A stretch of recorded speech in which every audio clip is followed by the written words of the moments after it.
पूरी क्लास एक physical exam दे रही थी और सबके फेस पे टेंशन थी क्योंकि ये टेस्ट उनकी स्ट्रेंथ चेक करने के लिए था। हर स्टूडेंट का एम था कि वो स्ट्रेंथ का टेस्ट पास कर ले ताकि उनका रैंक बढ़े। इसके लिए सब स्टूडेंट्स ने टीचर से स्टिमुलेंट्स खरीद लिए जो उनकी बॉडी को एक्स्ट्रा पावर देते हैं। स्टिमुलेंट्स सबने लिए थे, बस एक लड़के के अलावा जो हमारा मेन कैरेक्टर है, क्योंकि वो इतना गरीब था कि इतने महंगे स्टिमुलेंट्स लेने के लिए उसके पास पैसा नहीं था। जब एग्जाम स्टार्ट हुआ तो सब लोग अपनी पूरी ताकत लगा रहे थे। उनके हाथ में मैजिक रिस्ट वेट्स थे और उनको पहने हुए सब सिर्फ 30 पुलअप्स कर पा रहे थे। सब कोशिश कर रहे थे पर उनका बस वहीं तक था, यही उनकी लिमिट थी। जब हमारे एमसी की बारी आई तो सब उसे देखने लगे कि ये क्या करेगा। उसके लिए टीचर के दिल में थोड़ा गुस्सा था क्योंकि उस लड़के ने स्टिमुलेंट्स नहीं खरीदे थे। इसलिए टीचर ने उसके ब्रेसलेट का वजन और बढ़ा दिया ताकि वो फेल हो जाए। लेकिन उस लड़के ने हिम्मत नहीं हारी और वो लड़का रुकने वाला नहीं था। उसने एक गहरी सांस ली और पुलअप्स स्टार्ट किए। सबके देखते देखते उसने 100 पुलअप्स कर लिए और सबको शॉक कर दिया। बाकी स्टूडेंट समझ ही नहीं पाए कि ये गरीब सा लड़का उन सबसे आगे कैसे निकल गया। लेकिन यही था उसकी असली ताकत का राज, जो कोई नहीं जानता था। उस लड़के का नाम जोचन था, एक ई रैंकर जो बिल्कुल गरीब था और कर्जे में डूबा हुआ था। उसने सोचा अपनी बेकार जिंदगी सुधारने का सिर्फ ये एक ही है, आखिरी तरीका है, एक डीमन को बुलाना। उसका यकीन था कि अगर वो किसी शैतान को समन करेगा तो वो उसके साथ कोई डील करेगा जिसमें डीमन उसे ताकत और दौलत देगा और बदले में कुछ छोटी सी चीज मांग लेगा, जैसे उसकी एक दुआ या थोड़ा वक्त। लेकिन उसे ये नहीं पता था कि शैतान के साथ डील कभी सीधी नहीं होती। जो लोग डीमन से मांगते हैं उन्हें हमेशा उसके बदले में कुछ न कुछ बुरा देना पड़ता है, कभी अपनी रूह, कभी अपनी आजादी और कभी अपनी पूरी जिंदगी। लेकिन उसने यह बात तब समझी जब आसमान से बिजली गिर गई और उसकी जिंदगी वहीं खत्म हो गई। कुछ पल बाद उसने अपने आप को एक अजीब जगह पर पाया जहाँ उसका सर दर्द से फट रहा था। उसने सोचा उसका इंपॉर्टेंट प्रोजेक्ट अभी कंप्लीट नहीं हुआ और ये क्या हो गया है उसके साथ। जब उसने शीशे में अपना फेस देखा तो वो होश में नहीं रहा। उसका फेस बिल्कुल बदल चुका था, जिसे देखकर वो पूरा शॉक में आ गया था।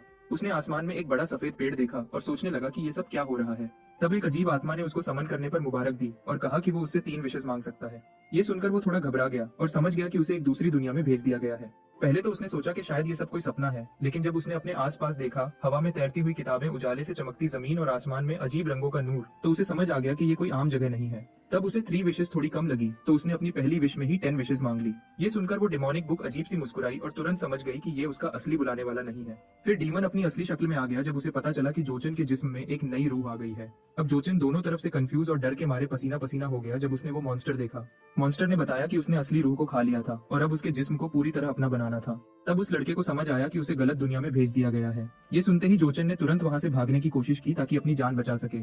जैसे ही वो भागने लगता है, डीमन अपनी उंगलियां छुटकाता है और एकदम से उसके जिस्म को आग लगा देता है और उसे कहता है कि कॉन्ट्रैक्ट तोड़ने का ख्याल भी उसको नरक जैसी सजा देगा। उसकी चीखें सड़कों पे गूंजती हैं और डीमन सोचता है कि अब ये बकवास खत्म करने का वक्त है, क्योंकि ये लड़का सच में उतना ही बेचारा है जितना उसने सोचा था। तभी हमारा कॉर्पोरेट बैकग्राउंड वाला हीरो एक आइडिया सोचता है। वो कहता है कि ये कॉन्ट्रैक्ट तोड़ना नहीं कहलाता, तुम्हारी दी हुई सजा ही मुझे अपना हिस्सा पूरा करने से रोक रही है। यानी अगर डीमन खुद अपनी सजा से मुझे रोक रहा है तो गलती मेरी नहीं उसकी है। एक इंसान को अपने साथ डील करते देख डीमन हैरान हो जाता है। फिर जोचन मुस्कुराता है, बोलता है कि अगर ये पॉसिबल होता तो वो पहले ही उसके जिस्म पे कब्जा कर चुका होता। वो कॉन्फिडेंस से कहता है कि ये बस उसकी विल पावर का टेस्ट था और उसने खुद को काफी लायक साबित किया। उसकी ये बड़ी बड़ी बातें डीमन को हंसी छुड़ा देती हैं और वो कहता है कि ये पहला इंसान है जिसने शैतान के साथ डील करने का सोचा भी। तभी अचानक उसको कॉन्ट्रैक्ट साइन करने का मौका मिलता है और डीमन मान जाता है कि अगर वो एक भी विश पूरी कर ले तो उसको एक नई शुरुआत देगा। लेकिन ये बदमाश अपनी पहली विश में ही 1000 और विशेष मांग लेता है। अब डीमन हंसकर उसे बोलता है, वैसे भी अब तुम्हारे पास कोई रास्ता नहीं है तो वैसे भी मरने वाला है। कोई रास्ता न देखते हुए वो मजबूरन अपने नए बॉस को बोलता है कि डील पक्की है। वो अपनी रूह को दांव पे लगा के कॉन्ट्रैक्ट साइन कर देता है। अगली सुबह वो आखिरकार अपने अपार्टमेंट पहुंचता है और उसकी हालत ऐसी होती है जैसे वो सारी रात कुत्तों से लड़के आया हो। उसका नया बॉस डीमन कॉन्ट्रैक्ट खत्म होते ही उसको छोड़ के भाग जाता है, लेकिन वो फैसला करता है कि अब चुपचाप सह लेगा, क्योंकि अब तो वो वैसे भी गुलाम जैसा है। जब वो अपार्टमेंट में दाखिल होता है और देखता है कि पूरा घर टूटा फूटा है और घर खाली होता है, फिर अचानक उसको एक खून से लिखा हुआ कर्ज का नोट मिलता है और वो सोचता है कि उसके परिवार के साथ क्या बकवास चल रही है। तभी उसे पीछे से एक जोर की आवाज सुनाई देती है और उसका सर एक मेटल बैट से ठोक दिया जाता है। जो आदमी अंदर आया था वो उस पे चिल्लाता है कि उसने उसके कॉल्स क्यों इग्नोर किए, लेकिन उस आदमी का साथी उसको कहता है कि लड़के को मारो मत। उसका दोस्त चेतावनी देता है कि यह लड़का खतरनाक हो सकता है क्योंकि वो एक ऑरेकल यानी फ्यूचर का ज्ञान रखता है। कंफ्यूजन और गुस्से में जोचन उन आदमियों से पूछता है कि ये लोग हैं कौन। तभी एक गोल्डन हेयर्स वाला बांडा बड़े अदब से उसके सीने पे एक ब्रूटल किक मारता है और उससे पूछता है कि उसकी बेकार माँ कहाँ है। फिर वो उस पे भड़कता है कि उसकी बेवकूफ माँ अपने इस निकम्मे बेटे के कर्जे चुकाने के लिए खुद को जला रही है और वो उसको और उसकी माँ दोनों को कहता है कि तुम लोग सिर्फ ऑक्सीजन वेस्ट कर रहे हो। ये सुनते ही अचानक जो को अपने बचपन का वक्त याद आता है जब उसने अपनी माँ से कहा था कि वो अब लूजर नहीं रहना चाहता। उसने एक बुरा सपना देखा था जहाँ उसकी माँ इतना काम करती थी कि थक के मर जाती है और वो दिल में डर रहा था कि शायद एक दिन ये सच न हो जाए। फिर उसने माँ से पूछा कि अगर वो ऑरेकल न बन सका तो क्या होगा। तभी उसकी माँ ने बस छोटे चैन को कहा कि चिंता बंद करो। उसके माँ ने कहा कि चाहे पूरी दुनिया डूब जाए वो हमेशा उसके साथ रहेगी और उसको अपने आप पे भरोसा रखना चाहिए। अब वापस प्रेजेंट में वो पूरा जोश में आ जाता है और एकदम बिजली की तेजी से गोल्डन हेयर्स वाले के मुंह पे पंच मार देता है। जो ने एक जबरदस्त किक मारा, हवा हिल गई जैसे कोई धमाका हुआ हो और बदमाश एकदम उड़कर दूर जा गिरा। उसका पार्टनर चीख कर बोला, अरे रुक जा, उसे मार मत डाल, लेकिन देर हो चुकी थी। धूल उड़ती है और सब लोग देखते हैं कि उसका जिस्म हवा में से सीधा जमीन पर जा पटका। जब धूल छंटती है उसका चेहरा इतना बुरा लगता है कि प्लास्टिक सर्जरी भी उसे ठीक नहीं कर सकती। ये देखकर बाकी दो गूंस एक दूसरे को घूर कर देखते हैं। उन्हें यकीन नहीं होता कि एक ई रैंक लड़का इतना पावरफुल हो सकता है। उन्हें लगता है कि जो ने अभी के अभी कोई ब्रेक थ्रू कर लिया है, जैसे उसकी शक्ति बढ़ गई हो। जो उन्हें अपनी ठंडी और तेज नजर से देखता है और कहता है, अपने गंदे मुंह बंद करो। गूंस डिसाइड करते हैं कि इस छोटे को सबक सिखाना जरूरी है। एक गूंज जॉन से कहता है, चलो इसके पैर तोड़ते हैं ताकि समझ आए बड़े लोगों से पंगा लेना क्या होता है। जो समझ जाता है कि वो लोग उसकी पावर के बारे में बात कर रहे हैं और उसे एहसास होता है कि वो इनसे लेवल में नीचे है। जून अपनी लोहे की पाइप उठाकर ऊपर से पूरी ताकत से स्विंग करता है। जो उसे स्लो मोशन में देख लेता है जैसे वक्त रुक गया हो। वो एक हल्की सी जंप से साइड हो जाता है और अटैक मिस हो जाता है। फिर एक सेकंड में जो उसके पीछे आ जाता है और अपनी नी से उसके चेहरे पर एक हल्का सा टच देता है। वो जेंटल किक इतनी पावरफुल होती है कि पूरा आदमी हवा में उड़कर दूर जा गिरता है। उसका पार्टनर पीछे से हमला करता है, सोचता है कि एक ई रैंक लड़का इतना एजाइल कैसे हो सकता है। वो सोचता है कि जो उसे देख नहीं सकता, इसलिए रिब्स तोड़ने का प्लान बनाता है, लेकिन अगले ही सेकंड उसके अपने रिब्स टूट जाते हैं। जो ने एक राउंड हाउस किक मारा होता है जिससे वो हवा में घूमकर क्रैश हो जाता है। वो जमीन पर गिरकर सोचता है, ये क्या हो गया, मैं तो सिर्फ पैसे लेने आया था। वो डरे हुए टोन में कहता है, प्लीज मुझे माफ कर दो, मैं सिर्फ लिन्यू के कहने पर आया था। जो शांत लेकिन ठंडी आवाज में कहता है, अपने बॉस से कह देना कि उसका पैसा मिल जाएगा वक्त आने पर, अब मेरी जिंदगी से दूर रहना। वो दोनों गूंस उसके लफ्जों से कांपते हैं और जल्दी से भाग जाते हैं जैसे कोई भूत देख लिया हो। फिर जो धीरे से कहता है, बॉस तुम यहाँ हो क्या? गोल्ड फिंगर यानी डीमन हैरान होता है कि एक आम लड़का उसकी प्रेजेंस महसूस कर गया। जो खुश होकर कहता है, बॉस अगर मैं आपकी पावर यूज करूँ तो मुझे किसी से डर नहीं लगेगा। डीमन इरिटेट हो जाता है और कहता है, तुम जैसे इंसान को मेरी पावर के बारे में सोचना भी नहीं चाहिए, ये तुम्हें खत्म कर सकती है। जो हैरान होता है और पूछता है, फिर मैं अपनी विश कैसे पूरी करूंगा अगर मैं स्ट्रांग नहीं हूँ? गोल्डफिंगर कहता है, टेंशन मत लो, तुम रिवॉर्ड से स्ट्रांग बन जाओगे, पर अभी के लिए मेरी पावर भूल जाओ। जो थोड़ा डिसअपॉइंटेड होता है ये सुनकर। डीमन अंदर ही अंदर सोचता है, ये लड़का मेरी पावर को इतने अच्छे से कंट्रोल कैसे कर रहा था, क्या ये मेरा पुराना साथी हो सकता है? जो फिर पूछता है, बॉस अब मुझे अपनी सेकंड विश के साथ क्या करना चाहिए? डीमन बस कहता है, अभी के लिए सब भूल जाओ, जो चाहो वो करो। जो एक गहरी सांस लेता है और सोचता है कि उसे अब भी इस नए वर्ल्ड के बारे में बहुत कुछ सीखना है और शायद ये नया बॉडी उतना यूजफुल नहीं जितना सोचा था। वो अपना फोन निकालता है ताकि देखे कि जो की लाइफ पहले कैसी थी। सबसे पहले उसे पता चलता है कि उसके फोन पर एक भी मैसेज या कॉल उसके फैमिली से नहीं आई थी। फिर अचानक से वो अपनी बहन का मैसेज देखता है और तुरंत ओपन करता है तो उसके हाथ थरथरा जाते हैं, क्योंकि जो लिखा होता है उसे देखकर वो बिल्कुल सांस लेना भूल जाता है। उसकी बहन ने लिखा होता है कि जल्दी आ जाओ भाई, माँ कोमा में चली गई है। कुछ देर बाद वो हॉस्पिटल पहुंच जाता है। वो दिल में खौफ और बेचैनी लिए हॉस्पिटल के कमरे का डोर जोर से खोलता है। अंदर उसकी बहन चिंता में डूबी हुई कुर्सी पर झुकी होती है। उसे एक पल लगता है समझने में कि माहौल कितना अनकंफर्टेबल है और उसे समझ आता है कि ये सब उसके पहले के रूड बिहेवियर की वजह से है, जिसने अपनों को नेग्लेक्ट किया है। वो धीरे से चलकर माँ के बेड तक जाता है। वो औरत जो बेड पर पड़ी है उसे देखकर उसका दिल टूट जाता है, क्योंकि वो उसकी माँ है। उसकी हालत देखकर वो शॉक में आ जाता है, क्योंकि उसके दिमाग में माँ की एक बिल्कुल अलग तस्वीर होती है, एक जिंदा दिल और स्ट्रॉन्ग औरत। लेकिन अब वो बिल्कुल कमजोर और बेजान सी लग रही थी। अब उसके दिमाग में सिर्फ एक सवाल घूमता है, क्या ये सब जो की वजह से हुआ? वो गिल्टी के साथ बहन से माफी मांगता है और पूछता है, माँ कैसी है? लेकिन बहन के फेस पर एक कड़वी मुस्कुराहट होती है। वो उसे गुस्से से बोलती है, अब कौन से लेम एक्सक्यूजेस दोगे? वो उसे उसके पुराने सब बहाने याद दिलाती है, ट्रेनिंग डीमंस और वो सब स्टूपिड वजह है। और अचानक बहन फट पड़ती है और चिल्लाती है कि तुम माँ से मिलने तक नहीं आए, और माँ जो तुम्हारे लोन्स चुकाने के चक्कर में अपनी जान तक दांव पे लगा चुकी है। वो चुप हो जाता है जब बहन बोलती है, माँ लगभग मर गई थी, क्योंकि तुम्हारे कर्जों के पैसे चुकाने के बाद उनके पास हॉस्पिटल का बिल देने के पैसे तक नहीं बचे थे। बहन सब गुस्सा निकालकर शांत होती है और फिर उसके हाथ में एक कार्ड देती है, कहती है, इसमें 6 महीने के तुम्हारे खर्चे हैं, अब माँ का ख्याल वो खुद रखेंगे। वो पसीने से भीग जाता है, वो समझ नहीं पाता इसका मतलब क्या है, और बहन उसे ठंडे लहजे में बोलती है, जाओ तुम मेरे लिए मर चुके हो। हॉस्पिटल से बाहर गोल्डफिंगर उसके इमोशंस फील करता है और उसे पूछता है कि एक इंसान के अल्फाज तुम्हें इतना दर्द क्यों दे रहे हैं? डीमन उसे कहता है, ये सब तुम्हारी मिस्टेक नहीं, लेकिन उसे एक ऐसी लड़की या एक ऐसा लम्हा याद आता है जहाँ उसने भी वही गलती की थी, जैसे उसने किसी अपने को इग्नोर किया था, दुख दिया था या उनकी कदर नहीं की थी, बिल्कुल वैसे जैसे अब उसकी बहन उसे नाराज है। उसका बॉस हंस पड़ता है और कहता है, प्लान डिले मत करना। पर जो पूछता है, अगर मैं स्ट्रांग बन गया तो क्या ये सब प्रॉब्लम्स खत्म हो जाएंगी? डीमन मुस्कुराता है और उसे कहता है, हाँ सब कुछ ठीक हो जाएगा अगर तुमने साबित कर दिया कि तुम्हारे अंदर दम है। ये सुनकर जो के अंदर डिटर्मिनेशन भर जाता है। वो पूरी शिद्दत से अपनी ट्रेनिंग शुरू करने का फैसला करता है। दूसरी तरफ एक नाइट क्लब में कर्ज वसूल करने वाला बॉस अपनी सेक्रेटरी से कहता है, टीम को काम पर लगाओ, कस्टमर्स वेट नहीं करते। लेकिन सेक्रेटरी बोलता है, सर एक स्टूडेंट ने उनके 3 आदमी पीट दिए थे। बॉस का चेहरा बदल जाता है। उसे याद आता है कि उसके आदमी ने पेमेंट लेने की कोशिश डेडलाइन से पहले की थी और उसकी रेपुटेशन खराब कर दी। सेक्रेटरी कहता है, मैं उनको पनिशमेंट दे दूंगा, लेकिन फिर बोलता है, प्रॉब्लम ये है सर के उस स्टूडेंट ने उन लोगों को हराया जो उससे लेवल में काफी ऊपर थे। बॉस का पूरा ध्यान अब उस स्टूडेंट पे चला जाता है। वो तुरंत रिपोर्ट पकड़ लेता है जिसमें जो का प्रोफाइल होता है। वो सोचता है कि ये लड़का उतना सिंपल नहीं जितना दिखता है, क्योंकि कोई स्किल भी लेवल 2 से लेवल 3 को हराने के लिए काफी नहीं होती। आखिर में वो अपनी सेक्रेटरी को ऑर्डर देता है कि उस लड़के पर नजर रखो। अगली सुबह जो अब दर्द में डूबा नहीं होता, बल्कि अपने आप को बेहतर बनाने के रास्ते पर निकल चुका है। सुबह की जॉगिंग असल में उसके नए इरादे और बदलने की निशानी है। हमारा हीरो सुबह जॉगिंग कर रहा होता है, तभी उसका फ्रेंडली नेबर उसे सप्लीमेंट्स का एक अच्छा डील ऑफर करता है, लेकिन वो हंसते हुए कहता है, मैं बाद में आऊंगा अंकल। वो बूढ़ा आदमी उसे देखकर कहता है, लगता है बेटा को गर्लफ्रेंड मिल गई है, तभी इतना एनर्जेटिक लग रहा है। हॉस्पिटल से डिस्चार्ज होने के बाद जो ने पूरा टाइम अपने बॉडी को समझने और स्ट्रांग बनने में लगाया होता है, उसके साथ वो हर जगह से इन्फॉर्मेशन भी इकट्ठा करता है। उसे मालूम पड़ता है कि जिन लोगों के पास पावर्स होती है उन्हें ऑरेकल्स कहा जाता है, और वो इसलिए कर्जे में डूब गया क्योंकि स्ट्रांग बनने के सप्लीमेंट्स कर्ज लेकर खरीदता है जो इतने महंगे हैं जैसे किडनी बेचनी पड़ जाए। वो नहीं जानता कि इन सप्लीमेंट्स की लिमिट क्या है, लेकिन कुछ दिन की ट्रेनिंग और थोड़े ड्रग्स से ही उसका बॉडी काफी मस्कुलर लगने लगता है। जैसे ही वो ये सब सोच रहा होता है तभी उसका फोन बजता है। फोन उठाते ही दूसरी तरफ से कोई चीख कर बोलता है कि वो टीचर के कहने के बावजूद स्कूल लौटकर क्यों नहीं आया। ये सुनते ही जो को याद आता है कि वो उन सबको पूरी तरह भूल गया था। अगले दिन स्कूल में उसे पता चलता है कि यहाँ टोटल 6 रैंक्स होती हैं, ए से लेकर ई तक, और हर रैंक के टॉप लेवल तक पहुंचने के बाद ही अगले रैंक में जा सकते हैं, जो एक बहुत मुश्किल प्रोसेस होता है। इसी रीजन से दुनिया 5 लेयर्स में बनती है, जहाँ ई रैंक वाले और नॉर्मल लोग सबसे बाहर के लेयर में रहते हैं और डी रैंक वाले थोड़ा अंदर के जोन में। अपने आप को लोएस्ट टीयर समझकर जो डिसाइड करता है कि उसे जल्दी से स्ट्रांग बनना होगा ताकि वो मिडिल लेयर्स में पहुंच सके।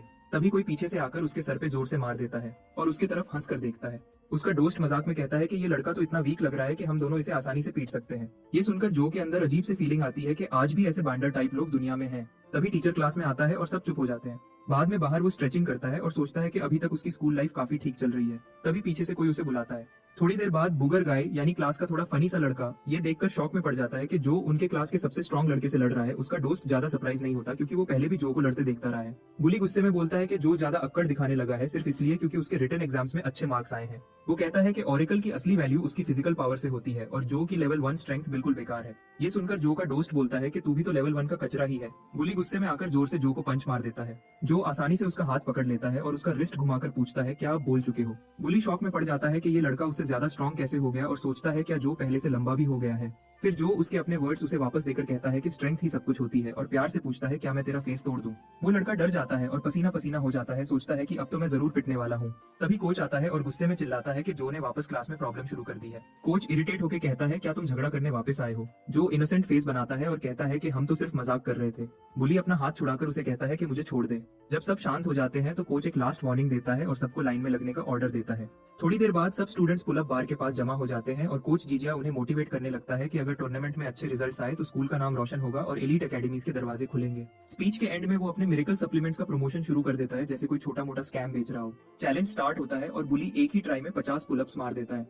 अब चैलेंज ऑफिशियली शुरू होता है। ये देखकर क्लास रिप्रेजेंटेटिव के चेहरे पर बिल्कुल भी इंप्रेस होने जैसा एक्सप्रेशन नहीं थे। उसने थोड़ा सार्कास्टिक अंदाज में बोला, ये टेस्ट तो किसी टिकटॉक चैलेंज जैसा लग रहा है, सीरियस एग्जाम जैसा नहीं लग रहा। तभी पीछे से उसे एक आवाज आई। किसी ने उससे पूछा कि आर यू ओके, और वो आवाज जो की होती है। ये सुनते ही क्लास रिप्रेजेंटेटिव ने उसे बताया कि वो थोड़ी परेशान थी क्योंकि जो ने कई दिन से उसके मैसेजेस इग्नोर किए थे। जो ने तुरंत मुस्कुराते हुए बात कवर करने की कोशिश की और बोला, नहीं वो बस थोड़ी क्यूरियस थी मेरे बारे में, लेकिन फिर उसने जेंटली उससे रियश्योर किया कि कुछ भी सीरियस नहीं हुआ, मतलब उसके साथ कोई प्रॉब्लम नहीं हुई। फिर टॉपिक बदलने के लिए उसने पूछा कि वो टीचर के सप्लीमेंट्स खरीदने से मना क्यों करता है, तो जो ने सीधा जवाब दिया, क्योंकि मैं बिल्कुल ब्रोक हूँ, मतलब उसके पास पैसे नहीं है। वो लड़की उससे वार्न करने लगी कि अगर उसने परचेज स्किप किया तो उसके बुरे कॉन्सिक्वेंसेज हो सकते हैं, लेकिन वो उससे वार्न कर ही रही होती है। इतने में उसका नाम अनाउंस हो जाता है और जाने से पहले जो उसे गुड लक विश करता है। वो पुलअप बार के पास जाती है और 25 पुलअप्स के बाद फेल हो जाती है। तभी कोच उसका नाम देखता है और उसे याद आता है कि उसने 2 बॉटल्स खरीदी थी। तभी वो उसका स्कोर मैजिक से 35 लिख देता है। तब जो के दिमाग में एक लाइट बल्ब जला। यही वजह थी कि सब स्टूडेंट्स ने वो ओवर प्राइस बॉटल ली थी, वरना उन्हें फेल या एक्सपेल कर दिया जाता। अब फाइनली जो की टर्न आई।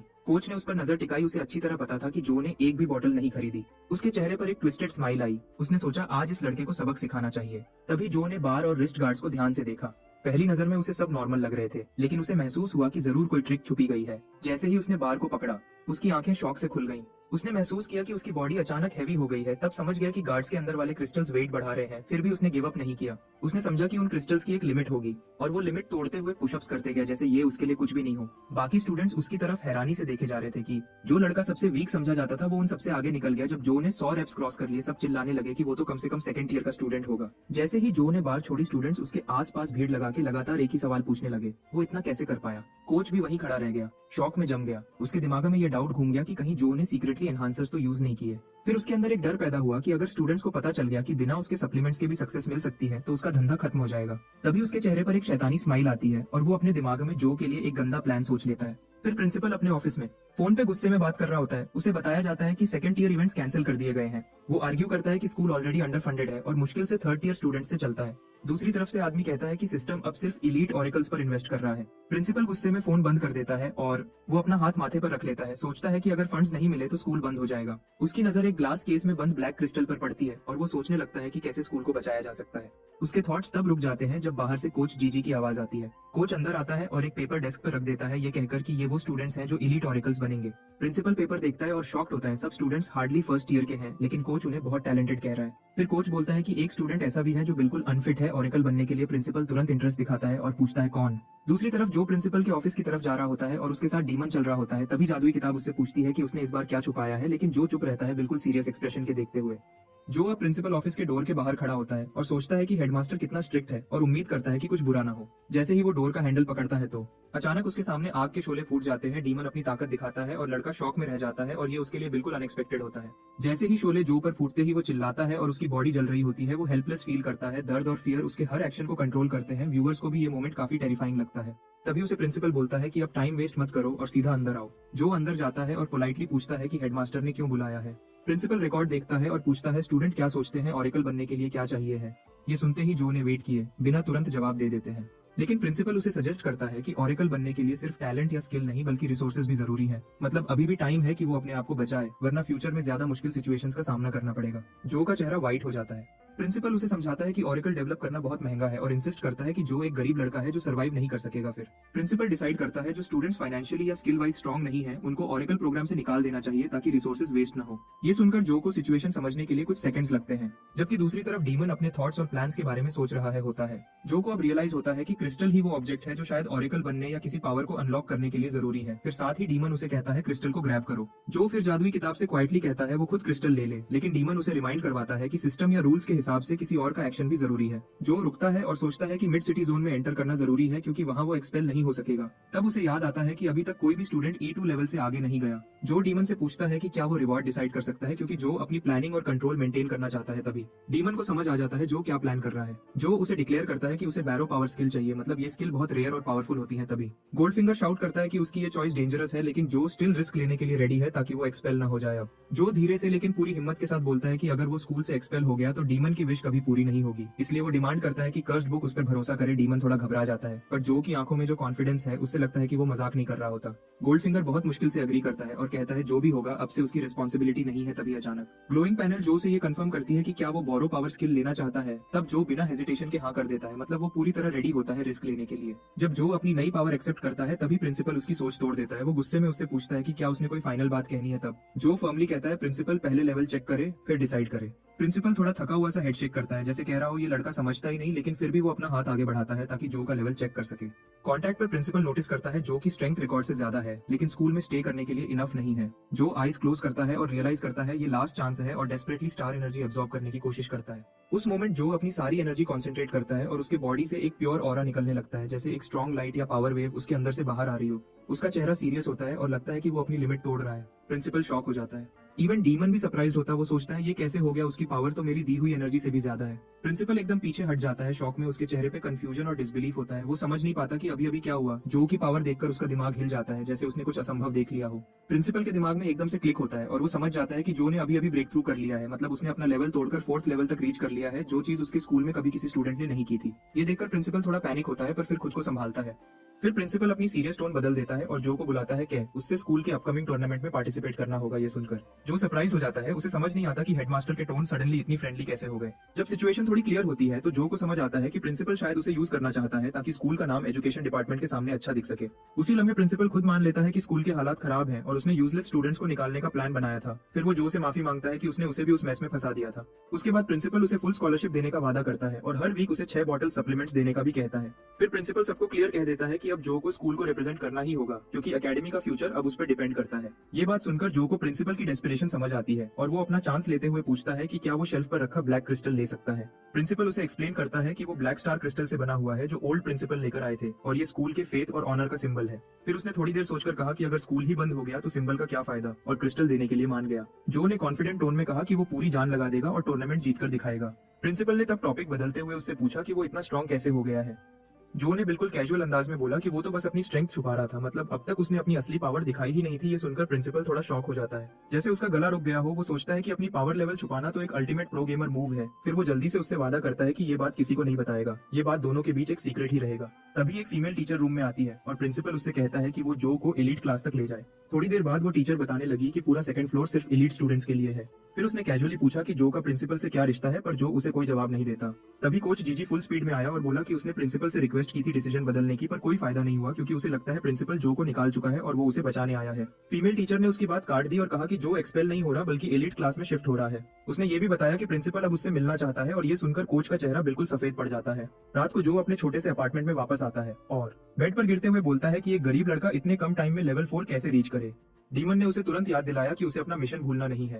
गोल्डफिंगर जो को वार्न करता है कि उसकी पावर हमेशा इंसानों को बेवकूफ नहीं बना सकती। जो ये बात समझ गया था, फिर भी वो सोचता है कि अब तो उसे फ्री सप्लीमेंट्स मिल रहे हैं और एक्सपेल होने से भी बच गया है, तो जिंदगी अभी कुछ बुरी नहीं लग रही, मतलब अभी तक सब ठीक चल रहा है। जब उसने फोन देखा तो तब उसे समझ आई कि असली प्रॉब्लम तो अभी भी है, वो है कर्ज का पहाड़। उसने सोचा जल्दी से पैसा कमाने का प्लान बनाना होगा। अगले दिन स्कूल में जो पहले से ज्यादा उदास दिख रहा था। वो चारों तरफ देखता है तो जगह पुरानी और धूल से भरी हुई लगती है और कहता है ये कैसी खराब जगह है। फिर अचानक कोई उसका नाम लेता है। डोर से एक आदमी हाथ हिलाता हुआ उसे बुलाता है। वो आदमी उसे मुस्कुराते हुए कहता है इधर आओ। वहाँ दोनों के बीच बात शुरू होती है। वो आदमी जो से माफी मांगता है, बोलता है कि उसे पहले ही मिल लेना चाहिए था, पर वो हमेशा अपनी क्लास ड्यूटीज में इतना बिजी रहता है कि टाइम नहीं मिल पाया। मतलब वो जो से पहली बार मिलकर थोड़ा फ्रेंडली अंदाज में बात करता है। उसने अपना नाम टीचर जंग बताया और जो ने तुरंत उससे पूछा क्या सच में यहाँ सिर्फ एक ही टीचर है। जांग ने हल्का सा सर खुजाकर कहा कि स्कूल की हालत अच्छी नहीं चल रही और एडवांस्ड क्लास में सिर्फ वही टीचर असाइन है। उसने कहा कि वो लोग अंदर के एरिया में ट्रेनिंग करते हैं, इसलिए बाहर के हॉल्स में धूल जम गई है। जब उन्होंने डोर खोला तब टीचर ने उसे कहा टेंशन मत लो, फैसिलिटीज अभी भी बेस्ट है, और उसे वादा किया कि वो उसे कभी बोर नहीं होने देगा। जो अंदर आते ही बस खामोशी से देखते रहता है। उसकी आंखों में हैरानी होती है। अंदर का सीन बाहर से बिल्कुल अलग लगता है, जैसे किसी वर्ल्ड क्लास जिम का इंटीरियर हो। उसका टीचर जांग उसे समझाता है कि यहाँ सब स्टूडेंट्स अपनी सेल्फ ट्रेनिंग कर रहे हैं और वो उन सबसे उसका इंट्रोडक्शन करवा देता है। लेकिन जो को ऐसे लगता है जैसे वो किसी 5 स्टार फिटनेस क्लब में आ गया हो। यहाँ सब स्टूडेंट्स एनर्जी से भरे हुए होते हैं, लेकिन कुछ स्टूडेंट्स उसकी तरफ अजीब से नजर से देखते हैं, जैसे कुछ सोच रहे हो। टीचर सबको बुलाता है और कहता है कि नए स्टूडेंट से मिल लो। तब जो पोलाइटली सबको नमस्ते करता है और रिस्पेक्ट से उनसे पेश आता है ताकि उनपे उसका अच्छा इंप्रेशन पड़ सके। तभी पीछे से एक रेड हेयर वाला लड़का बदतमीजी करता है। वो अपने हाथ को फोल्ड करके मुस्कुराता है और जो का मजाक उड़ाकर कहता है कि एक्टिंग बंद करो और मान लो तुम यहाँ अपनी पावर से नहीं बल्कि किसी रेफरेंस से आए हो। ये सुनते ही टीचर तुरंत गुस्सा हो जाता है और उस लड़के को डांटता है। कहता है जो सिर्फ अपनी स्किल के दम पर ट्रांसफर हुआ है। लेकिन वो लड़का जिसका नेम विनहाउ है वो बात नहीं मानता और उसकी आंखें तेज हो जाती है जैसे किसी शिकार को देख रहा हो, और वो जो को फाइट के लिए चैलेंज कर देता है। ये सुन के बाकी स्टूडेंट्स एक्साइटेड हो जाते हैं क्योंकि काफी टाइम बाद कोई युद्ध होने वाला है और सब गॉसिप करने लगते हैं। एक ब्राउन हेयर वाला लड़का पीछे से पूछता है क्या हो रहा है, तो एक पिंक हेयर वाली लड़की बताती है कि फाइट होने वाली है। ये सुनकर लड़का और इंटरेस्टेड हो जाता है और पूछता है ये नया ट्रांसफर होने वाला स्टूडेंट कौन है। टीचर जो को कहता है कि चैलेंज एक्सेप्ट मत कर ले, लेकिन जो बिना सोचे तुरंत एक्सेप्ट कर लेता है। जो बिल्कुल शांत अंदाज में कहता है कि उसे फाइट से कोई प्रॉब्लम नहीं है, बस एक शर्त है, लीथल फोर्स मतलब मार देने वाली या जानलेवा पावर यूज नहीं होगी, यानी दोनों सिर्फ प्रैक्टिस फाइट करेंगे बिना किसी को सीरियस चोट पहुंचाए। उस वक्त स्कूल ऑफिस में प्रिंसिपल गुस्से से फट पड़ता है। वो चीख कर पूछता है क्या नया लड़का आते ही लड़ाई झगड़े शुरू कर गया है। मतलब उसे यकीन नहीं हो रहा कि जो ने सच में क्लास ज्वाइन करते ही फाइट एक्सेप्ट कर ली। टीचर प्रिंसिपल को फोन पे समझाता है कि जो ने विनहाउ का चैलेंज एक्सेप्ट कर लिया है। फाइट के सीन में दोनों एक दूसरे के सामने खड़े हैं, दोनों के बॉडी से एक स्ट्रॉन्ग ऑरा निकल रही है।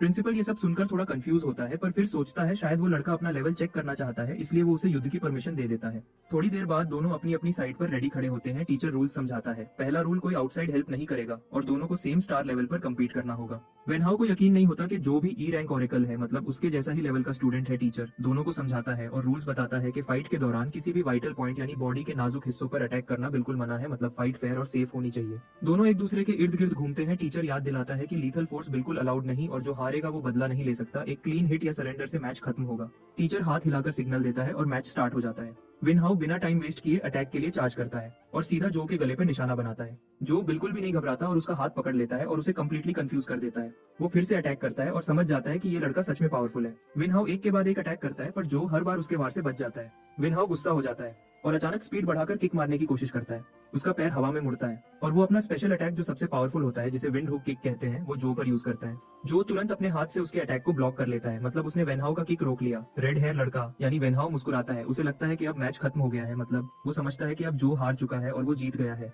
लेकिन इसी पोजीशन में जो अचानक एक तेज किक उसके गले की तरफ मार देता है। वो लड़का तुरंत संभलने की कोशिश करता है और हैरान होकर सोचता है ये बंदा मार्शल आर्ट्स कैसे जानता है। गिरने से पहले वो अपने आप को संभालता है और सोचता है अब सिर्फ एक ही चीज मैटर करती है और वो है अपना फेस बचाना। लेकिन जैसे ही वो मुड़ता है जो शांति से उसकी नाक पर बंद मुट्ठी से एक हल्का टैप करता है और हल्की सी मुस्कान के साथ जो पूछता है क्या इसका मतलब ये जीत गया। वेन हाओ वहीं हैरानी में जम जाता है। मैदान में खड़े सब लोग कुछ पल के लिए बिल्कुल शांत हो जाते हैं जब तक टीचर जोंग ऑफिशियली अनाउंस नहीं करता कि विनर कौन है। वेन हाओ यकीन नहीं कर पाता कि वो वाकई हार गया है।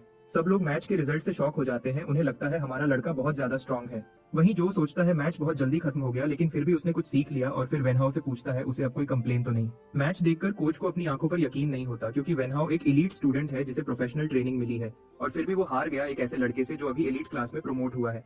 कोच सोचता है कि इस लड़के में कुछ खास हिडन टैलेंट है, इसी वजह से प्रिंसिपल ने कहा था उसे स्पेशल ट्रीटमेंट दो। अचानक प्रिंसिपल खुद आता है और हमारे लड़के को मुबारकबाद देता है और कहता है मेरे साथ चलो, मुझे तुमसे एक जरूरी बात करनी है। पिंक बालों वाली लड़की ये देखकर बिल्कुल हैरान रह जाती है और पीले बालों वाला लड़का कहता है हमें अपनी टीम में ऐसे बंदे की जरूरत है जैसे जो है। प्रिंसिपल उससे पूछता है क्या तुम्हें एलीट क्लास पसंद है, तो वो कहता है स्टूडेंट्स ज्यादा ओवर एक्साइटेड हैं, इसके अलावा कुछ खास नहीं। प्रिंसिपल कहता है तुम आदत डाल लोगे क्योंकि स्ट्रांग लोग हमेशा सबका ध्यान अट्रैक्ट करते हैं। फिर प्रिंसिपल उससे कहता है अपना ध्यान ट्रेनिंग पर रखो, स्कूल तुम्हारी पूरी हेल्प करेगा। ये सुनकर जो सोचता है प्रिंसिपल अब उस पर भरोसा करने लगा है। तब जो पूछता है क्या आप जानते हैं कोई ऐसा तरीका जिससे स्टूडेंट्स जल्दी पैसा कमा सकें। प्रिंसिपल कहता है अभी ट्रेनिंग पे फोकस रखो ताकि आगे चल के ज्यादा पैसा कमा सको, और अगर तुम्हारे घर पे फाइनेंशियल प्रॉब्लम हो तो स्कूल मदद करेगा। जो कहता है ऐसा कुछ नहीं है और सोचता है अब उसे कोई और रास्ता ढूंढना पड़ेगा। अगले लम्हे जब वो जिम में ट्रेनिंग कर रहा होता है तो याद करता है कि स्कूल में स्टूडेंट लोन्स के खिलाफ सख्त रूल्स हैं, इसलिए उसे संभल कर चलना होगा। वो सोचता है पैसा कमाने का कोई दूसरा तरीका सीखना पड़ेगा। तभी पीले बालों वाला लड़का सामने आता है और मैच के लिए उसकी तारीफ करता है। जो उससे पूछता है तुम कौन हो, तो वो जो से पूछता है तुम कौन हो। तब लड़की कहती है शेन बदतमीजी मत करो फिर, और वो जो से माफी मांगती है कि कभी कभी वो थोड़ा इरिटेट करता है। फिर अपना नाम बताती है कि मैं सू हूँ और ये परेशानी वाला बंदा शेन है। वो कहती है हम दोनों तुम्हारे सीनियर हैं और अगर तुम्हें कुछ समझ ना आए तो हम तुम्हारी मदद करेंगे। शेन कहता है अब से हम एक टीम है और मैं टीम लीडर हूँ, इसलिए मैं खुद तुम्हारा ख्याल रखूंगा। फिर वो पूछता है कि तुमने वेनहाउ के अगेंस्ट जो कॉम्बैट टेक्निक यूज की वो क्या थी, लेकिन जो कहता है उसे ऐसे टेक्निक्स के बारे में कुछ पता नहीं। लीडर हैरान हो जाता है जब जो कहता है कि वो मूव सिर्फ रिफ्लेक्स था। वो कहता है वेनहाउ को जब ये पता चलेगा तो वो पागल हो जाएगा, और सू कहती है मैं उसे समझा दूंगी। सू समझाती है कि combat techniques special super moves होती हैं जो स्क्रोल्स या मेमोरी स्टोन से सीखी जाती हैं, और जितना ज्यादा मास्टरी होती है उतनी ही स्ट्रांग बनती है। इसकी बहुत सारी टाइप्स होती हैं और स्ट्रांग फाइटर्स इन्हें मिलाकर अपना फाइटिंग स्टाइल बनाते हैं। शेन कहता है वेनहाउ ने मैच में D rank combat technique use की थी जिसका नाम था हुक विंड किक। ये सुनकर जो सोचता है इसलिए वो उस किक को प्रॉपर्ली ब्लॉक नहीं कर पाया था, और अगर ऐसे टेक्निक्स उसके पास होती तो चांसेस और ज्यादा होते। वो पूछता है क्या ये रेयर होती है। लीडर समझाता है इनकी रैरिटी रैंक पर डिपेंड करती है। स्कूल बेसिक टेक्निक्स सिखाता है लेकिन पावरफुल टेक्निक्स सिर्फ दो तरह से मिलती हैं, या तो कोई खरीदता है या कोई शेयर करता है, लेकिन ये बहुत महंगी होती है। आज के टाइम में एक सिंपल डी रैंक टेक्निक भी 500,000 के आसपास होती है। फिर दोनों शो ऑफ करते हुए कहते हैं कि उनके पास अपनी कॉम्बैट टेक्निक्स हैं, अगर चाहे तो दिखाएंगे। जो सोचता है ये दोनों तो बहुत अमीर लगते हैं जिनके लिए इतनी बड़ी अमाउंट कुछ भी नहीं। तब अचानक उसके दिमाग में ख्याल आता है कि ये दोनों से पूछा जाए कि क्विक पैसा कमाने के रास्ते क्या है। तो वो उनसे पूछता है क्या कोई फास्ट वे है पैसा कमाने का, लेकिन साथ ही वो कहता है वो कोई इलीगल काम नहीं करेगा जैसे कि बैंक लूटना। जो की बात सुन के शेन गन जो को एक मशवरा देता है, वो उसे कहता है अगर तुझे पैसा जल्दी चाहिए तो तेरे पास सिर्फ एक ऑप्शन है, ब्लैक वाटर डिस्ट्रिक्ट। मतलब गन उसे एक ऐसी जगह के बारे में बताता है जहाँ लोग तेजी से पैसा कमा लेते हैं, लेकिन वो जगह सेफ नहीं होती, वहाँ इलीगल काम, ब्लैक मार्केट डील्स और डेंजरस लोग रहते हैं। लेकिन सू तुरंत मना करती है और उसे कहती है ऐसी बकवास मत करो। गन कहता है उसने सुना है वहाँ कुछ भी हो सकता है, लेकिन स्कूल ने स्टूडेंट्स को उस एरिया में जाने से मना किया हुआ है। उसके बाद लीडर पूछता है हमारे लड़के से कि उसे टेक्निक के लिए कितने पैसे चाहिए, तो वो कहता है लगभग 300,000। तब वो दोनों तुरंत अपने अकाउंट्स चेक करते हैं, लेकिन पता चलता है कि वो दोनों बिल्कुल कंगाल हैं। इसी दौरान हमारा लड़का सोचता है कि चाहे जो हो जाए वो स्कूल के बाद ब्लैक वाटर डिस्ट्रिक्ट जाके देखेगा क्योंकि उसे अभी पैसा जरूरत से ज्यादा चाहिए। फिर वो मैप्स का यूज करके उस डिस्ट्रिक्ट तक पहुंचता है और सोचता है कि ये तो उसके घर के काफी करीब है। अब उसके कपड़ों से कोई नहीं समझ सकता कि वो स्टूडेंट है क्योंकि उसने स्कूल यूनिफॉर्म नहीं पहनी होती। वो एक बॉस टाइप आदमी से पूछता है कि वो इस डिस्ट्रिक्ट के बारे में क्या सोचता है, लेकिन उसे कोई जवाब नहीं मिलता। उसके हिसाब से आउटर जोन में स्ट्रॉन्ग फाइटर्स नहीं होते और उसका पावर लेवल 4 ऑरेकल के बराबर है, इसलिए उसे लगता है कि वो यहाँ के लोगों को आसानी से हैंडल कर लेगा। वो सोचता है अगर सिचुएशन खराब हुई तो कम से कम वो सेफ भाग तो जाएगा। थोड़ा और आगे बढ़ने पर उसे लगता है कि ये एरिया सच में छोड़ा हुआ है और सोचता है क्या यही मिरेकल जोन है। लेकिन फिर अचानक उसे कुछ हल्के फुटप्रिंट्स दिखते हैं। वो फुटप्रिंट्स उसे एक हिडन सीक्रेट पाथवे की तरफ ले जाते हैं। आखिर वो मिरेकल जोन F पहुंच जाता है। धीरे धीरे वो उस पाथवे से गुजरता है। मिरेकल जोन के अंदर वो देखता है कि हर तरफ गंदगी और इलीगल काम चल रहे हैं। वो सोचता है कि कोई भी इस जगह के बारे में बात नहीं करता क्योंकि यहाँ कोई कानून नहीं है और पैसा कमाने के लिए कोई भी चीज की जा सकती है। ये सब देखकर उसके दिल में एक उम्मीद की छोटी सी रोशनी जगती है कि शायद वो यहाँ से अपना कर्जा चुका सके। अचानक वो उन गूंज से कहता है जो उसे पीछे से फॉलो कर रहे थे कि कब तक उसका पीछा करते रहोगे। उनमें से एक गूंज कहता है कि उसके सिक्स्थ सेंस बहुत शार्प है। वो तो प्लान बना रहा था कि जब ये बिल्कुल केयरलेस हो जाए तब अटैक करेगा, लेकिन अब सब बदल गया है और वो सबके सामने पीटेगा। वो कहता है उसने ऐसे लड़के पहले भी देखे हैं, अमीर घर के बच्चे जो रूप बदलकर ब्लैक वाटर डिस्ट्रिक्ट आते हैं और फिर उनके शिकार बन जाते हैं। जो सोचता है ये बंदा बिल्कुल इडियट है क्योंकि मैं खुद तो बिल्कुल कंगाल हूँ। गून कहता है कि वो एक ऑरेकल है, इसलिए अगर उसने भागने की कोशिश करेगा तो कोई फायदा नहीं, बेहतर यही है कि अपने पॉकेट खाली करे वरना जिंदा नहीं बचेगा। ये सुनकर हमारा लड़का कहता है कि तुम लोग तो बड़े बदतमीज हो, और एक ही स्ट्राइक में वो गून्स के लीडर को बेहोश कर देता है। बाकी दोनों गून गुस्से से पागल हो जाते हैं कि उनका लीडर इतनी आसानी से कैसे गिर गया। तभी अचानक दोनों एक साथ उस पर झट से दौड़ते हैं पीछे से वार करने के लिए, लेकिन अचानक कुछ लकड़ी के क्रेट्स दोनों पर गिरते हैं। इसी दौरान एक मिस्टीरियस लड़की तुरंत आके हमारे लड़के का हाथ पकड़ लेती है और कहती है मेरे साथ चलो। फिर वो दोनों वहाँ से भाग जाते हैं। वो लड़की उसे लेकर एक हिडन सेफ प्लेस तक पहुंचती है, जो उसका शुक्रिया करता है, लेकिन असल में ये उसके लिए बहुत हैरानी की बात होती है, क्योंकि दो गूंस को हराने के बाद वो उनसे सवाल करने वाला था कि वो दोनों किस काम में इन्वॉल्व हैं। अब लड़की ऐसे एक्ट करती है जैसे वो जो को पहले से जानती हो और पूछती है कि वो यहाँ क्या कर रहा है, लेकिन तुरंत वो पैनिक हो जाती है। उसे याद आता है कि उसे अपनी आइडेंटिटी छुपानी है। जो उससे पूछता है क्या वो असल में उसे जानती है, लेकिन वो टॉपिक बदल देती है और कहती है कि उसने बस उसका नाम उसके कॉलर पर पढ़ा। जो अपना नेम टैग नोटिस करता है उसे भी अभी ही पता चलता है कि उसका नेम कॉलर पर लिखा हुआ है। तब वो तुरंत उस टैग को रिमूव कर देता है। वो सोचता है ये अच्छा है कि लड़की उसे नहीं जानती और उसका शुक्रिया भी अदा करता है। दूसरी तरफ लड़की खुद भी खुश होती है कि उसने अपनी असली आइडेंटिटी रिवील नहीं की। वो लड़की उसे एडवाइस देती है कि अपनी इन्फॉर्मेशन अच्छी तरह छुपाए, क्योंकि ये एरिया बहुत डेंजरस है, और कहती है कि वो उसे यहाँ से बाहर निकाल देगी, लेकिन जो मना कर देता है क्योंकि वो यहाँ पैसा कमाने आया है। जो डिसाइड करता है कि वो यहाँ से वॉक अवे करे, क्योंकि अगर लड़की को पता चल गया कि वो स्टूडेंट है तो वो बहुत चिंता में आ जाएगा। फिर जब जो चला जाता है, लड़की सोचती है कि वो डेफिनेटली जानती है कि वो कौन है, और सोचती है कि एक स्टूडेंट मिरेकल जोन में क्या कर रहा है। जब उसने जो कुछ हुआ उसे स्ट्रेंज फीलिंग आई, लगता है कि वो ऑलरेडी ऑरेकल बन गया है। इसी दौरान जो एक मास्क खरीदता है ताकि उसकी आइडेंटिटी लीक ना हो। वो सोचता है कि अभी तक उसने पैसा कमाने का कोई तरीका नहीं ढूंढा। अचानक एक स्ट्रेंजर उसके पास आता है और उसे कहता है कि वो यहाँ का लोकल टूर गाइड है। वो कहता है कि वो जो कि सारे सवालों का जवाब दे सकता है। ये सुनकर जो क्यूरियस हो जाता है और पूछता है क्या वो जानता है कोई ऐसी जगह जहाँ वो क्विक पैसा कमा सकता है। ये सुन के गाइड बहुत खुश होता है, क्योंकि उसे लगता है कि अब उसे एक और पार्टिसिपेंट मिल गया है। फिर वो उसे प्राउडली कहता है कि उसे फॉलो करे। गाइड जो को एक फाइटिंग अरीना ले जाता है। जो पूछता है क्या ये अंडरग्राउंड फाइट क्लब है। गाइड कहता है बिल्कुल सही, और यही फास्ट कैश कमाने का मोस्ट एफिशिएंट तरीका है। गाइड एक्सप्लेन करता है कि आज विनर को प्राइज मनी मिलेगा और साथ ही बेट का पैसा भी।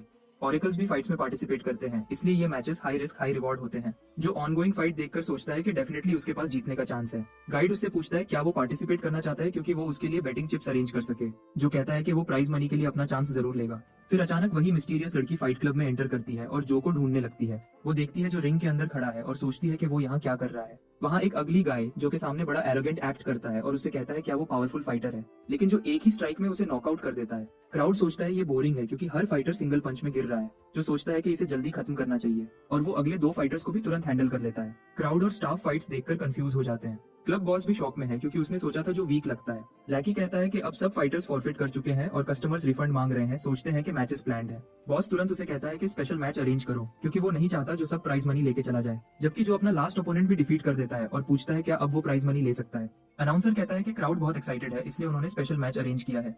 जो सोचता है कि ये लोग शायद कैश प्राइज कभी ना दे, मतलब वो रियलाइज करता है कि बॉस और स्टाफ सिर्फ उसे मुश्किल में डालने के लिए ये मैच अरेंज कर रहे हैं। लैकीज मतलब छोटे हेल्पर्स या सबॉर्डिनेट्स जो यूजुअली बॉस या पावरफुल पर्सन के लिए काम करते हैं, वो एक ट्रॉली लेकर आते हैं जिसमें एक मॉन्स्टर बंधा हुआ होता है। फिर अनाउंसर कहता है कि स्पेशल मैच इस निफलन मॉन्स्टर के साथ होगा, और जो उसे देखकर जेन्युइनली सरप्राइज हो जाता है। कुछ लोग मॉन्स्टर को ट्रॉली से एक रिंग में अनबकल करते हैं और वो ग्राउंड पर डेड बॉडी की तरह गिरता है। फिर तुरंत वो लोग रिंग से बाहर जाते हैं और रिंग को लॉक कर देते हैं। जो वहाँ खड़ा सोचता है कि ये सब क्या हो रहा है। तभी अचानक मॉन्स्टर जैसे सोया हुआ जाग जाता है और उसके चेहरे पर बहुत ही मेनेसिंग लुक होता है, मतलब वो काफी डेंजरस लगता है। दूसरी तरफ क्राउड में एक मोटा बंदा अपनी लड़की को कंफर्ट देता है कि वो इजीली मॉन्स्टर को एक पंच में हरा देगा, लेकिन असल में उसे देखकर वो खुद भी ऑलमोस्ट डर जाता है। मिस्ट्री लड़की सोचती है कि ये चीज यानी मॉन्स्टर यहाँ कैसे आ गया। वो जानती है कि जो अकेला इस मॉन्स्टर को हैंडल नहीं कर सकता, और वो लड़की अपनी एबिलिटीज से उसकी हेल्प कर सकती है, लेकिन इससे उसकी आइडेंटिटी खुल जाएगी और प्लान लीक हो जाएगा। मीनवाइल जो सोचता है कि बदकिस्मती है कि उसका बॉस यहाँ नहीं है और उसे डेफिनेटली मुश्किल होगी मॉन्स्टर को हराने में। जब वो मॉन्स्टर की आंखों में देखता है तो उसे लगता है जैसे वो शिकार है और मॉन्स्टर हंटर उसकी सिक्स्थ सेंस चिल्ला रही होती है कि वो तुरंत भाग जाए, क्योंकि ये चीज उसके लिए एक्सट्रीमली डेंजरस है। तभी अचानक मॉन्स्टर जो की तरफ दौड़ता है और उसे मारने की कोशिश करता है, लेकिन जो जल्दी रिएक्ट करके अटैक से बच जाता है। अगर उसने ये नहीं किया होता तो वो मर ही जाता। इसके बाद वो डिसाइड करता है कि अगर उसे सरवाइव करना है तो उसे सीरियस होना पड़ेगा। मॉन्स्टर उसे कॉर्नर में पुश करता है। ये देखकर जो डिसाइड करता है कि इसे जल्दी फिनिश करना पड़ेगा। फिर वो स्ट्रेंथ बोरो करता है अपने लेवल को इंक्रीज करने के लिए, और वो मॉन्स्टर को सीधा ग्राउंड पे पंच करता है। मॉन्स्टर वहाँ पड़ा होता है और जो सोचता है कि फाइट खत्म हो गई, लेकिन मॉन्स्टर अचानक फिर अटैक करता है, लेकिन जो उस अटैक से भी मुश्किल से बच जाता है। जो हैरान है कि उसका स्ट्रॉन्गेस्ट अटैक मॉन्स्टर पे काम नहीं कर रहा और वो जल्दी से दूर हो जाता है, क्योंकि वो जानता है कि क्लोजअप में फाइट करके वो मॉन्स्टर को नहीं हरा सकता। फिर मैदान में डैशिंग करते हुए यानी जो और मॉन्स्टर तेजी से इधर उधर मूव करते हैं। जो मॉन्स्टर के अटैक से बच रहा होता और देख रहा होता कि कोई ऐसी चीज हो जो उसे फाइट में हेल्प करे। अचानक वो मॉन्स्टर का पंजा तोड़ देता है और इसे नाइफ की तरह यूज करके मॉन्स्टर के नेक पे कट मारता है, लेकिन कट इतना डीप नहीं होता कि उससे मॉन्स्टर मर जाए। लेकिन अब जो समझ जाता है कि अब वो मॉन्स्टर को एक और अटैक से हरा सकता है। ये सोचकर जो दोबारा अटैक करने लगता है, लेकिन मॉन्स्टर स्टीम छोड़ता है ताकि जो को कंफ्यूज करे और अटैक से बच सके। मॉन्स्टर इस फॉग को डिस्ट्रैक्शन के लिए यूज करता है और उस पर अलग अलग साइड से अटैक करता है, जो फॉग के अंदर कुछ भी नहीं देख सकता। और मॉन्स्टर ये चांस उसे डैमेज देने के लिए यूज करता है, क्योंकि वो डरता है कि अगर जो एक भी मूव करेगा तो वो मर जाएगा। तब तुरंत ही हमारे हीरो को अच्छी तरह समझ आ गया था कि अगर टाइम पूरा हो गया तो उसकी मौत पक्की है, इसलिए उसके पास कोई ऑप्शन नहीं था, बस उसे स्टीम को रोकना ही था। फिर वो डिसाइड करता है कि अपने सारे सेंसेस का यूज करके मॉन्स्टर का लोकेशन कंफर्म करेगा और उसे फाइनली मार डालेगा। वो पूरी कंसंट्रेशन से फोकस करता है और तुरंत मॉन्स्टर का एग्जैक्ट लोकेशन उसके माइंड में लॉक हो जाता है। उसके बाद वो मॉन्स्टर के हाथ को पकड़ लेता है और उसे एक क्लीन कट से काट देता है, यहाँ तक कि मॉन्स्टर को रिएक्ट करने का मौका भी नहीं मिलता। अब हमारे हीरो को एक परफेक्ट मौका मिलता है, ये वही चांस था जिसका वो इंतजार कर रहा था। अब उसके पास चांस है कि वो अपना फाइनल अटैक करे और मॉन्स्टर को हमेशा के लिए खत्म कर दे। लेकिन अफसोस, वक्त खत्म हो जाता है और उसका दिल दर्द से भर जाता है। इसी समय मॉन्स्टर उससे ये मौका छीन लेता है। जैसे ही हमारे हीरो का ध्यान टाइम खत्म होने पर जाता है, मॉन्स्टर तुरंत मौका पकड़ता है और उसका हथियार छीन लेता है, मतलब उसे बिल्कुल बेहथियार कर देता है और अब अपनी टंग से लीथल अटैक करता है। लेकिन हमारा हीरो अभी भी गिव अप नहीं करता। वो डिसाइड करता है कि अब वो अपनी लिमिट से भी आगे जाएगा। फिर वो और स्ट्रेंथ बोरो करता है और मॉन्स्टर की टंग को पकड़ लेता है। उसके बाद उसे हवा में स्विंग करता है और मॉन्स्टर के दोनों जॉज को पकड़ लेता है। अपनी पूरी ताकत लगाकर मॉन्स्टर को तोड़ता है और फाइनली मार देता है। इस बीच ऑफिशियल्स जो कैमरा से देख रहे होते हैं समझ नहीं पाते कि ये क्या हो रहा है। बॉस घबराकर पूछता है क्या नया लड़का फाइनली गिर गया, लेकिन उसका चेहरा जल्दी ही पेल हो जाता है ये सुनने के बाद कि मॉन्स्टर टूट चुका है। मैदान के अंदर एक सफेद बालों वाली लड़की खड़ी होती है जो आंखें फाड़कर जो को देखती रहती है। उसे यकीन ही नहीं होता कि जो ने ये सब कैसे कर दिखाया, मतलब उसके लिए ये सीन इतना शॉकिंग था कि वो बस वहीं खामोश रह जाती है। दूसरी तरफ जो अभी भी मॉन्स्टर के सिर को पकड़े हुए होता है और कैमरा की तरफ घूरता है, मतलब उसकी नजर इतनी तीखी और भारी होती है कि लगता है जैसे वो कैमरा के उस पार बैठे लोगों को भी महसूस कर रहा हो। मॉनिटरिंग रूम में बैठे ऑफिशियल्स का पसीना छूट जाता है। उन्हें ऐसा लगता है जैसे वो सीधा उन्हें घूर रहा हो और उसकी वो डेथ स्टेयर उनके अंदर तक डर भर देता है। बॉस पैनिक हो जाता है और गुस्सा करते हुए कहता है कि मैंने इस फाइटर मॉन्स्टर को लाने में इतना पैसा खर्च किया और लड़का इसे इजीली क्रश कर रहा है। लेकिन गुस्से पे कंट्रोल करते हुए वो जो को कांग्रेचुलेट करता है और कहता है स्टाफ के साथ रिवॉर्ड लेने चलो। थोड़ी देर बाद बैक स्टेज पर एक ब्रीफ केस जिसमें कैश रखा होता है जो कि सामने आता है और ऑफिशियल उसे बताता है कि टोटल अमाउंट लगभग $500,000 है। फिर जो उस ब्रीफ केस को लेने की कोशिश करता है, लेकिन बॉस अचानक उसे बंद कर देता है और चालाक अंदाज में कहता है कि डील अब बदल गई है। अब या तो जो परमानेंट फाइटर बनेगा तब उसे पूरे पैसे मिलेंगे, वरना अगर वो मना करेगा तो उसे सिर्फ चौथा हिस्सा मिलेगा। मतलब बॉस उसे धोखा देकर मजबूर करना चाहता है। डील सुनते ही हमारा हीरो आंखें तंग कर गुस्से से बॉस की तरफ देखता है और ठंडे लेकिन सख्त अंदाज में कहता है कि अपनी बात दोबारा कहो। मतलब वो वार्निंग दे रहा होता है कि अगर बॉस ने दोबारा ये शर्त रिपीट की तो नतीजा अच्छा नहीं होगा। फिर बॉस गुस्से में फट पड़ता है और चिल्लाता है कि बाकी सब कंटेस्टेंट्स तो उस फाइट के बाद भाग गए और उसका महंगा वॉरियर तो सीधा सिर काटने वाली बीमारी से मर गया। मतलब वो मजाक उड़ाते हुए जो पर इल्जाम लगा रहा होता है कि उसने उसके लिए सब कुछ बर्बाद कर दिया। फिर जो गुस्से से कहता है ये तो हमारी असली डील ही नहीं थी, असली डील को तुम बदल नहीं सकते। वो बॉस को याद दिलाता है कि कॉन्ट्रैक्ट में क्लियरली लिखा था कि अगर रिंग में ओपोनेंट मर भी जाए तो फाइटर जिम्मेदार नहीं होगा। फिर वो सीधा पूछता है क्या यही कंडीशन अग्री नहीं हुई थी। जो कि अंदर से निकली एनर्जी इतनी स्ट्रांग होती है कि बॉस के चेहरे का रंग सफेद पड़ जाता है। वो डर जाता है। उसके बॉडी से निकली एक खौफनाक एनर्जी हवा में भर जाती है और वो ठंडे लहजे में कहता है पूरा पैसा दो वरना नतीजा बुरा होगा। ये सुनकर बॉस घबरा जाता है और तुरंत बंदूक निकालकर उस पर निशाना लगाता है, लेकिन जो एक पल के लिए भी नहीं हिलता। वो एक ही मूव में गन तोड़ देता है और उस आदमी की उंगली मोड़कर तोड़ देता है जो उस पर निशाना लगा रहा था। बॉस दर्द से चीखता है और अपने लोगों को चिल्लाता है कि इस लड़के को गोली से उड़ा दो। उसके आदमी फौरन अपनी गन्स निकालकर फायर करने को रेडी हो जाते हैं। जो बस एक गहरी सांस लेता है और वो इरिटेट हो रहा होता है, जैसे कह रहा हो ये सब बकवास खत्म करो। बाहर सफेद बालों वाली लड़की एकदम टेंशन में आ जाती है क्योंकि अंदर से गन फायर की आवाज आती है। थोड़ी देर बाद एक आदमी विंडो तोड़कर बाहर उड़ता हुआ गिरता है जैसे खाली सोडा कैन। जो लोग नीचे खड़े होते हैं वो शॉक में उस आदमी को देखते हैं और सोचने लगते हैं क्या यहाँ कोई मूवी शूट हो रही है। सफेद बालों वाली लड़की तुरंत समझ जाती है कि ये सब हंगामा जो का ही काम है। अंदर हमारा हीरो बिना डरे बॉडीगार्ड्स को धुआं बना रहा होता है। उसे फर्क नहीं पड़ता कि उनके पास गन्स हैं। एक टकला गुंडा अपनी बंदूक उठाकर उस पर गोली चलाने की कोशिश करता है, लेकिन जो उसका सिर पकड़ता है और सीधा उसका सर दीवार के अंदर दे मारता है। वो कैश का ब्रीफकेस उठाता है और बाहर की तरफ दौड़ता है, जबकि गुंडे ऊपर से चिल्लाते हैं उसे पकड़ो, उसे मत जाने दो, लेकिन वो भाग निकलता है। रास्ते में दौड़ते हुए जो को लगता है कि उसकी बॉडी अब धीरे धीरे स्लो हो रही है और स्टेमिना खत्म हो रहा है। उसके जख्म भी उसकी ताकत को धीरे धीरे खत्म कर रहे होते हैं। अचानक कोई हाथ उसके हुडी को पकड़कर उसे एक तंग सी गली में खींच लेता है। वही लड़की उसके मुंह पर हाथ रखती है ताकि गुंडे उसे देख ना सकें और दोनों चुप रहते हैं। जब सब शांत हो जाता है तो लड़की कहती है अब तुम सेफ हो, और जो उसे पहचान जाता है कि ये वही लड़की है जिससे वो पहले मिला था। लड़की उसे कहती है अपनी ताकत बचाओ और ये भी बताती है कि उसे एक सीक्रेट एस्केप रूट पता है। वो उसे एक टनल तक ले जाती है और कहती है अगर अब नहीं भागे तो ये लोग पूरा एरिया बंद कर देंगे और तुम्हें पकड़ लेंगे। जब जो कुछ बोलने लगता है तो लड़की उसे बीच में रोककर कहती है ज्यादा मत बोलो, बस भाग जाओ। उसके पास कोई और ऑप्शन नहीं होता तो वो उसका शुक्रिया करता है। फिर वो टनल के अंदर दौड़ जाता है और अंधेरे में गायब हो जाता है। जब वो चला जाता है तो लड़की अपने कम्युनिकेटर पे कॉल करती है, जहाँ दूसरी तरफ कोई गुस्से में पूछता है कि तू कहाँ गायब थी। वो कहती है चुप कर और दादा से बात लगाओ, मुझे एक जरूरी रिपोर्ट देनी है। दूसरी तरफ जो मुश्किल से अपने अपार्टमेंट तक पहुंचता है और अंदर आते ही जमीन पर गिर जाता है। वो सांस लेने की कोशिश करता है। उसका सीना तेज चल रहा होता है। उसका जिस्म बिल्कुल थक गया होता है। जब उसका जिस्म अपनी आखिरी ताकत भी जला देता है तो वो बेहोश हो जाता है और सपने में अपनी माँ को देखता है। उसकी माँ रोता हुआ कहती है कि उसने झूठ बोला था, वो ठीक नहीं हुई थी। असल में उसके पास सिर्फ कुछ साल बचे हैं। वो कहती है उसकी सबसे बड़ी ख्वाहिश थी कि वो अपने बेटे को बड़ा होता देखे, उसके बच्चों से मिले और थोड़ा और वक्त साथ बिता सके। फिर वो माफी मांगती है कि उसके पास ताकत नहीं थी और कहती है कि वो अपने बेटे से दुनिया में सबसे ज्यादा प्यार करती है। सपने में माँ से बातें करते हुए आंसू उसके चेहरे पर बह रहे थे, जैसे वो खुद से पूछ रहा हो, क्या मैं अभी भी जिंदा हूँ। फिर अचानक हमारा हीरो रियलिटी में लौट आता है। उसकी आंखें झट से खुल जाती हैं। वो अपने आप को संभालता है और खिड़की के बाहर चमकता हुआ सूरज देखता है। वो धीरे से बैठता है, तब उसे एहसास होता है कि वो अभी भी जोचन के घर के अंदर ही है। तब एक गहरी सांस के साथ उसके दिल से राहत का एहसास निकलता है। कम से कम वो जिंदा तो है और सेफ जगह है। तभी एक आवाज उसके दिमाग में गूंजती है, तू फाइनली जाग गया। और वो थोड़ा घबरा जाता है। वो पूछता है कि डीमन तुम कुछ दिनों से कहाँ था, लेकिन वो जादुई किताब कोई बहाना बना के कहती है कि काम में बिजी थी। फिर वो सवाल उलटा कर देता है, तू क्या कर रहा था जो 2 दिन तक बेहोश पड़ा रहा। उसके जवाब मिलने से पहले ही डीमन खुद समझ जाता है कि वो अंडरग्राउंड अरीना में घुस गया होगा और अपनी एनर्जी ज्यादा जला दी और एक मॉन्स्टर से टकरा गया था। गोल्डफिंगर जोर से चिल्लाता है, पागल हो गया है क्या, इतनी रिस्की हरकत क्यों की। हीरो मुस्कुराता है पर वो छुप नहीं सकता। डीमन उसे वार्न करता है, तेरे पास इतनी पावर नहीं कि मैं तुझे दूसरी बार वापस ला सकूं। अपनी जिंदगी की कीमत समझ, ये तेरा दूसरा मौका है। ये सुनकर जो हल्का सा मुस्कुराता है और कहता है, थैंक्स मेरे पीछे नजर रखने के लिए। गोल्डफिंगर का गुस्सा शांत हो जाता है और वो उससे कहता है, जो मॉन्स्टर तुमसे लड़ा था वो इस दुनिया का नहीं लगता। ये सुनकर जो को उस लड़की की याद आती है जो उसने उस श्रापित जगह में देखी थी, पर वो ख्याल झटक देता है। उसका फोकस अभी सिर्फ लेवल अप पे होता है। तभी उसे उसका कल रात वाला रिवॉर्ड याद आता है। वो तुरंत ब्रीफकेस खोलता है और अंदर के नए क्रिस्प नोट्स देखता है। डीमन उसका मजाक उड़ाता है कि तुमने अपनी जान दांव पर लगा दी सिर्फ पैसों के लिए। जो हंसते हुए कहता है, कम से कम अब टूर्नामेंट तक मुझे अपने कर्ज की चिंता तो नहीं होगी। फिर वो अपनी चोट को देखता है और कहता है, मुझे ये इंजरी ठीक करनी पड़ेगी क्योंकि उसे फिर स्कूल वापस भी जाना है। और वो सिर हिलाते हुए बोलता है, उफ, हॉस्पिटल, बैंक और क्लासेस सब एक ही दिन में। तभी वो हॉस्पिटल में जाता है। वहाँ डॉक्टर उसका चेकअप करता है और कहता है, जख्म जल्दी भर जाएगा, बस इसे साफ रखना। डॉक्टर हैरान होकर पूछता है, तुम ऑरेकल हो क्या। वो कहता है, हाँ। ये सुनते ही डॉक्टर तुरंत अपना मोड बदलता है और उसे मेंबरशिप प्लान बेचने लगता है। जो गुस्सा होकर कहता है, बस नॉर्मल मेडिसिन दो। वो सुकून से खुद से कहता है, अच्छा हुआ जो मॉन्स्टर की जुबान जहरीली नहीं थी। डॉक्टर उसे ऑइंटमेंट बॉटल देता है, लेकिन जैसे ही जो उसे पकड़ता है वो हैरान हो जाता है। वो पूछता है, ये बॉटल चमक क्यों रही है। डॉक्टर कहता है, अरे भाई ये तो नॉर्मल कंटेनर है। लेकिन जो को क्लियरली दिख रहा होता है कि वो बॉटल ही उसके हाथ में चमक रही है। वो मानता नहीं। डॉक्टर फिर से उसे हॉस्पिटल का मेंबरशिप प्लान लेने को कहता है, जिसमें काउंसलिंग सेशंस यानी दिमाग के स्ट्रेस और इमोशनल प्रॉब्लम्स के लिए बातें करने वाली थेरेपी भी होती है। लेकिन जो उसे इग्नोर करते हुए वहां से निकल जाता है।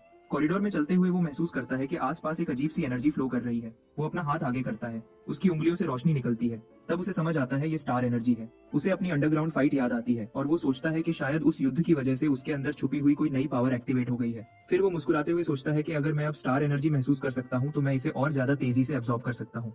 तभी एक आदमी वहां से गुजरता है जिसके पास से ग्रीन कलर की पावर लाइट निकल रही होती है, जो उसके सामने अपने आप को नॉर्मल दिखाने की कोशिश करता है। जब वो आदमी चला जाता है, जो फिर से उस तरफ देखता है और पसीने में भीग जाता है कि इस आदमी की स्टार एनर्जी तो नेक्स्ट लेवल की है। तभी वो हरे बालों वाला आदमी रुकता है, कुछ महसूस करता है, क्या किसी ने मुझे स्कैन किया, पर फिर कंधे उठाकर चला जाता है। फिर उसके कम्युनिकेटर से आवाज आती है, एलियन स्टार को तुरंत ढूंढो, समझे।